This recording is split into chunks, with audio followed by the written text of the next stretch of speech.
Hey, after 2 years of waiting, we finally have a Bridgerton Season 3 trailer. It is finally Polin's moment, and whether you've been with me before for Bridgerton or other books, or this is your first time joining me, I am glad you're here so that we can talk about this trailer together, react together.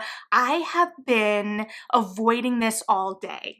So it is end of work day for me, and I wasn't able to watch during the day because I wanted to share this moment with you, and it has been tough, but hopefully this will be well worth it. So I am very, very excited, and I hope you are excited as well. If you're here, you probably already know what we're about to dive into, so I guess it is time for me to find out. Before we jump in, go ahead and like and subscribe if you feel like it. And yeah, let's see what we've got. I'm almost nervous. I'm nervous. Were any of you nervous before you started this? I don't know. Okay, the moment of truth. No going back. It is, well, I guess I should probably turn the volume up first, huh? So I can actually hear it. All right, let's do it.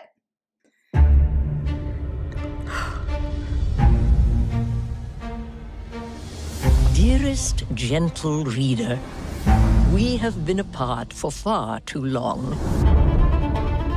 At last, London's fashionable set has made its return.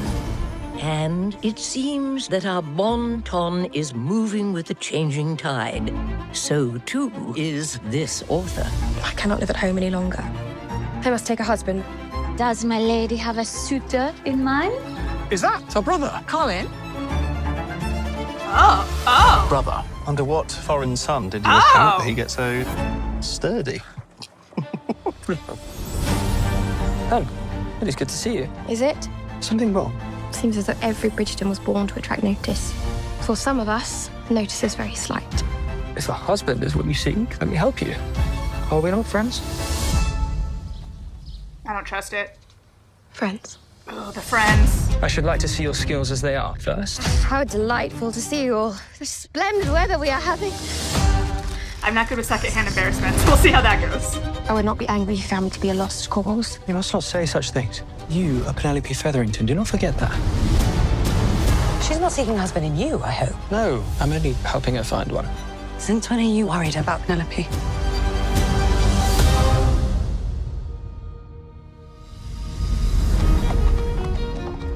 What this author knows to be true is that diamonds are not the only gems.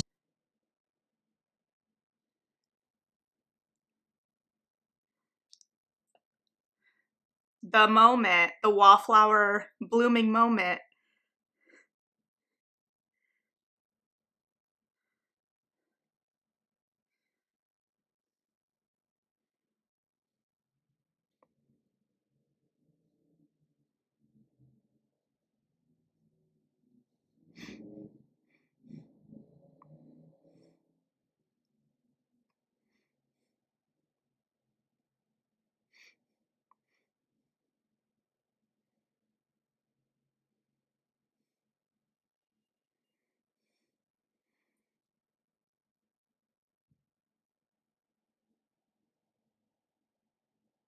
Oh, okay.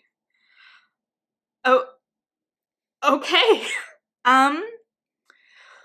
Okay, there's a lot to process there. That's both what I was expecting based on how they primed us and not what I was expecting at the same time. First of all, I wasn't expecting the like Colin kind of courting someone else moment, though I anticipate it is just, you know, to indicate that he is of that mind this season. So, of course, we ideally want to see Colin groveling as much as possible. This does confirm that the theories that Eloise's friendship is with Cressida, which is going to hurt, but also going to lead to some pretty significant dramatic tension, I'm sure. This also seems to imply that Eloise is going to be actively working against any connection between Colin and Penelope, so that is going to be interesting. We obviously have this setup of him helping her find a husband. And so far in the setup of this, I will be interested to see how that's framed. Like, does he realize he's hurt her first? Because that's kind of the assumption I was working under, that this was going to be his way of kind of making amends to her for his faux pas, though we could see those comments might have another angle or perspective to them that we weren't privy to. I don't know. I will say the moment of her kind of flirting in the presumably park was, again, as I indicated, a little bit of secondhand embarrassment, which I anticipate they're going to be focusing, and they've emphasized the romantic comedy angle, so it seems like that is going to be something I'm just going to have to deal with. We have the staircase moment, which seems visually reminiscent just right off the bat of She's All That, again kind of leaning more in to that romantic comedy angle. It really seems we're focusing on the transition from a wallflower in this part, with especially the tagline of "Even a wallflower can bloom," which I do love, but I will be interested then to see with that if we shift the second half, the second part, and have a different tagline. If we frame that differently, I think we should, and I think if we can play in to that wallflower angle, that would be really interesting. But of course, we will revisit that when we actually get that part 2 trailer, and we inevitably watch that together. But that does really support the 2 parts bit, and again, I think the book really does fall into 2 parts, and I wonder if the revelation of Penelope as Lady Whistledown to Colin will be one of those markers, because in the book, that really is a marker of the narrative, that revelation to the reader, and I think it's kind of disjointed in the book just a little bit because of that, because the book spends so much time trying to keep that secret from the reader. We don't really get to relish in Penelope making her way and that double identity, so I think that this provides a really unique opportunity there. We do, based on the dialogue, seem to indicate that there will be some kind of agreement or betrothal between Penelope and Devling, which ups the stakes there in a way that I wasn't anticipating it to go that far, but it looks like, and correct me if you are interpreting differently, that is indeed how we are going to go. And the framing across the board seems to be looking at this idea of love and how to know who your match is. We have the framing of a happy Kate and Anthony, which I am so excited to see. And we have Colin talking to Violet, which I am loving the promise of that scene. Scenes with Violet and her children are wonderful in this show, and I'm excited to see, knowing that Violet was a wallflower, what perspective she brings to this conversation with Colin. And it seems like they're looking at this in relation to Francesca this season in the trailer as well. I anticipate we will see John this season. They're not going to waste an opportunity to rip our hearts out, but it seems like we're seeing a lot of conflict, internal conflict, in a lot of these characters in relation to what their romance is, in the sense of, are they making the correct choice? So we've got Penelope kind of questioning this match that visually looks like it should make sense. We've got Colin in a lot of kind of pensive looks and a lot of kind of longing indicated, and also of course a couple of lost shirts. The look between Penelope and Colin at the end is incredibly interesting. Like, is this Colin's moment of realization? That will be interesting to see. I know there was some contention with the costuming after the drop of like the teaser of the trailer, the like, ooh, the trailer's coming tomorrow teaser, but I am liking the looks in context. I know it's not accurate, I'm not expecting accuracy, and I can't fully speak to the accuracy, but it doesn't feel quite as jarring. I do like that we are addressing Colin's changes canonically with a little humor. I will be interested to see how the humor balances this season with the angst, how everything is going to work in tandem, though I must say, based on how this trailer is structured, it seems like we are going to be left wanting a lot of the scenes that we are most anticipating until the second part. So it feels like this first part is going to be that realization, and then we will probably see the fallout of those realizations in part 2. So I am anticipating both the falling in love and the revelation of Penelope as Lady Whistledown in this first part. I say that knowing I could be completely wrong, and I generally don't like being completely wrong. So there we go. I don't know. I don't have a full sense of the thing yet, but I do like that we're going to have this time for Colin and Penelope to get to know each other better. One, because as has been discussed in some of the press, especially from Nicola, Penelope has really been in love with an idealized crush version of Colin, right? So this is them getting to know each other as their real selves in some way, especially as Colin has grown and changed over the last couple of years. Penelope has obviously grown and changed over the last couple of years. And so it's kind of meeting each other again in some way. But more importantly, for us as an audience, we are walking into an established relationship, which is narratively really interesting because we have this history both from the prior 2 seasons, but we already felt that history in their relationship in season 1. But at the same time, we too haven't really fully and officially met them.